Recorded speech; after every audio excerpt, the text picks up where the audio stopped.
eu saí do IME, fui servir... Bom, quando eu saí da mãe, eu fui servir primeiro no Nordeste, servi no Rio Grande do Norte, em Pernambuco. Fui pro IME, fiz a graduação em Engenharia Civil, terminei meu curso lá em primeiro. Aí podia escolher qualquer lugar para servir, mas queria servir na Amazônia. Queria pegar a experiência de Amazônia. Ah, é? Que ninguém quer ir pra lá, né? Eu queria, porque eu achava... Quando eu fui pra lá também, fui porque meu pai foi transferido pra lá e foram 2 anos. Você foi fazer o quê? Era metalúrgico aqui, trabalhava numa metalúrgica na Scania, mas na época ele foi lá, ele tava na Brastemp e foi para um grupo da Brastemp lá, que se não me engano chamava Multibras, que era lá em Manaus. Consul, lá na Zona Franca de Manaus. Na Zona Franca de Manaus. Eu fiquei 2 anos lá, pô, muito legal esse período. Eu gostei de lá. Eu morei lá 6 anos. Né? Eu fiquei 6 anos na Amazônia. Ah, é? Trabalhei na Amazônia inteira. Trabalhei muito em Roraima, trabalhei no Acre. Foi pro meio da floresta, tudo? Só no gasoduto Quari, Manaus, na obra do gasoduto, eu tive quase... Quari, Manaus. Onde fica Quari? Quari é um município que está a 400 quilômetros de Manaus. Para dentro? A sede do município, em direção a leste, né? A leste, tá. A leste de Manaus. Agora, a oeste de Manaus, desculpa. A oeste de Manaus. É oeste. A oeste de Manaus, né? Você está indo em direção ao Peru. Tá. Só que a província petrolífera de Quari fica a 600 quilômetros de Manaus. 660 quilômetros de Manaus, mais ou menos. E eu trabalhei lá. Você fazia o que lá? Fui fazer a obra do gasoduto. Quari, Manaus. O Exército fez um início da obra ali. É por baixo da terra? Terrado. 1,5 metro abaixo da terra. Mas no meio da floresta também? No meio da floresta. Caramba! No meio da floresta. E aquela floresta densa, né? É um negócio super bacana, super sustentável, né? Porque você está transportando gás pelo transporte dutoviário. E aí você está botando o gás que sai lá de Urucu, da província petrolífera, para alimentar a zona industrial de Manaus. Então, a geração de energia em Manaus era térmica queimando diesel. Passou a ser térmica a partir do gás, ou seja, muito mais limpo. Entendi. Muito mais sustentável. Quantos quilômetros foram? 660 quilômetros de duto. Nossa! E aí foi quase 1 ano na selva, dormindo, morando no barco. Estamos lá na Amazônia e tal. Aparece a missão do Haiti para mim. Eu fui pro Haiti. Você gosta de aventura, hein? De Manaus para Haiti. Pois é, teve a missão de paz lá, né? O exército foi chamado. O país estava lá numa situação bem complicada. Reconstrução, né, do país. Reconstrução, assim. O que aconteceu lá? O Jean-Bertrand Aristide tinha sido derrubado, então estava um caos, não tinha um poder constituído. A ONU foi para lá para tentar restabelecer o poder político, para fazer uma eleição, reorganizar o país do ponto de vista institucional, do ponto de vista de poderes e também desmobilizar paramilitares que você tinha, né, que se tornaram, na verdade, a gente teve a formação de várias milícias no Haiti. Ah, é? E cada milícia dominava uma área do país, uma área da capital. Né? Então, a história do Haiti é uma história de bastante violência, né? Então, a gente teve muitos episódios violentos ao longo da história. Então, você tinha regiões que eram dominadas por determinados grupos. Então, você tinha que fazer essa desmobilização.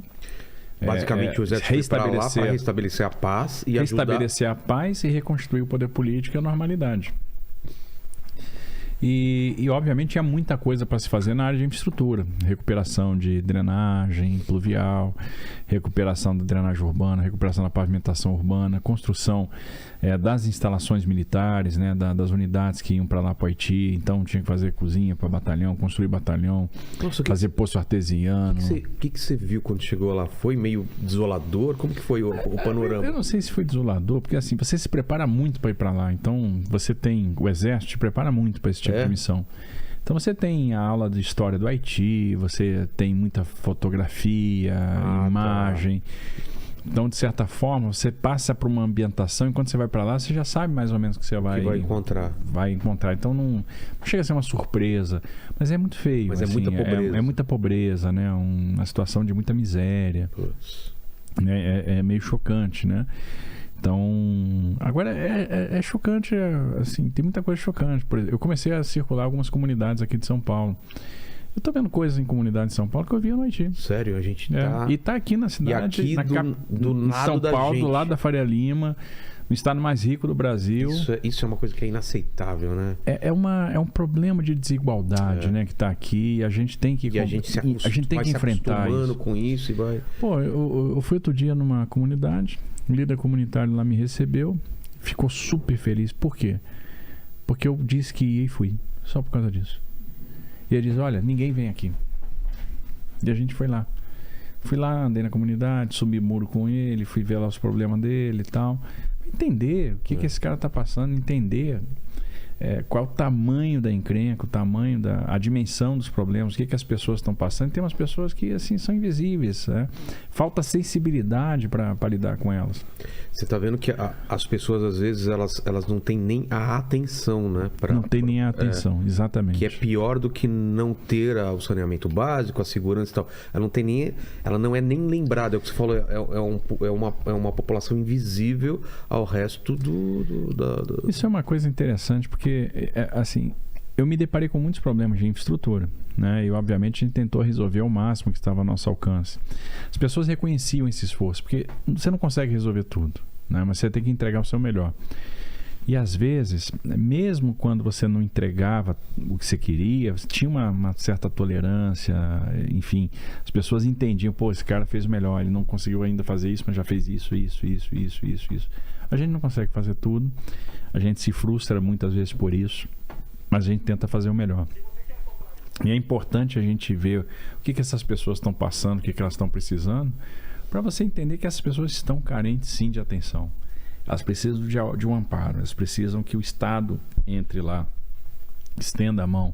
Elas precisam de um pouco... chegue até... que o poder público esteja um pouco mais presente, né? O que você falou é muito grave, né? Tem esses focos de Haiti aqui no Brasil, né? Tem bem perto de você. Assim, é uma coisa impressionante. Mas no Haiti você ficou quanto tempo? Eu fiquei 7 meses na missão. Os contingentes, eu fiquei 7... Assim, a missão é de 6 meses, né? Eu fiquei quase 7, pelo seguinte... Eu fui no destacamento precursor do meu contingente e fui embora na última leva também do meu contingente, né? Então, cheguei primeiro e fui embora depois. Mas foi um período de aprendizado, assim... O que vocês fizeram lá de infraestrutura? Olha, eu fiz estrada, fiz muita pavimentação urbana. Junto com os haitianos, com o pessoal de lá. Não, aí era só nosso time, né? Fazia pra eles, tá. Mas aí o nosso time. Fiz recuperação de praça, limpeza de canal, aterro sanitário, muito poço artesiano, dessalinização de água, porque você fazia o poço, mas a água era salobra. Então a gente fazia dessalinização fazia a instalação, fiz muito quartel, fiz a instalação para Unicef lá, né? Entendi. Enfim, fizemos um monte de coisa na área de infraestrutura, né? A gente às vezes eu recebi a missão assim de fazer um poço artesiano num batalhão da Jordânia. Ia lá fazer o poço pro batalhão da Jordânia, ia lá fazer outro para uma comunidade do lado, ou numa missão religiosa que fazia assistência aos haitianos, né? Você ligava a água, você precisava ver a alegria daqueles meninos, daquelas crianças, assim, puxa, tem água aqui. Que o pessoal às vezes se deslocava quilômetros e quilômetros com um balde na cabeça, porque não tinha essa oferta de água, né? Então a gente tirava a água do poço. Quando você abria o poço, nossa, era uma... Acho que a coisa que deixava a turma mais feliz é quando você levava água, né? Quando você fazia poço artesiano. Quando você fazia um asfaltamento de rua, praça, pô. A coisa mais linda que tinha era os meninos haitianos vestidos para ir para a escola. Eles se enfeitam para ir para a escola, então é muito bacana, sabe? Mexe com você, assim, chama atenção. E aí você tinha aquelas praças todas arruinadas. Aí eu recebi a missão, por exemplo, de fazer uma pavimentação de rua num determinado bairro. Vai fazer a pavimentação em Delmas. Aí eu vi que tinha uma praça ali, caiu nos pedaços. Aí levava meu caminhão à oficina, a gente soldava os brinquedos, recuperava os brinquedos, pintava a praça, pintava de verde e amarelo, pintava de azul e vermelho, né? As cores do Brasil, as cores do Haiti, tal, chamava a meninada.